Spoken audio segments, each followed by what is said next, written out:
Morning, a poll of over 1,000 Tennesseans sheds light on how people want to address guns and mass shootings. Nikel joins us to explain what they found. So this was a semi-annual statewide survey done by Vanderbilt University. The survey was conducted April 19th to the 23rd among just over 1,000 registered Tennessee voters. The survey was done about 3 weeks after 6 people were killed in the Covenant school shooting in Nashville.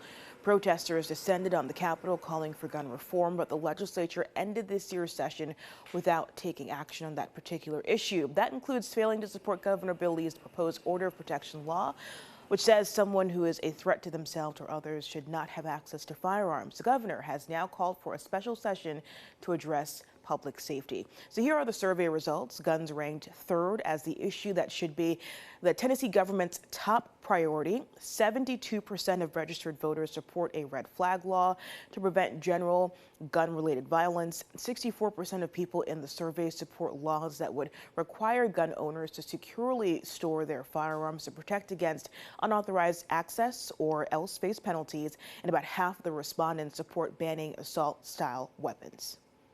No one should think that this state is suddenly making a turn towards the blue side of the ledger. That's not happening. It's a conservative state and remains so.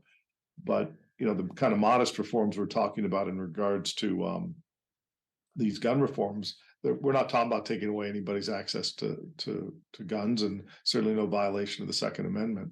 So we'll see how it'll play out.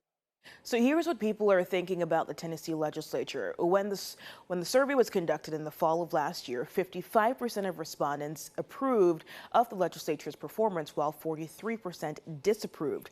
This spring, 43% approved and slightly more people disapproved of how lawmakers were doing at the Tennessee state capitol. Now, the poll also shared people's views on abortion in Tennessee. We'll have those results online at WKRN.com.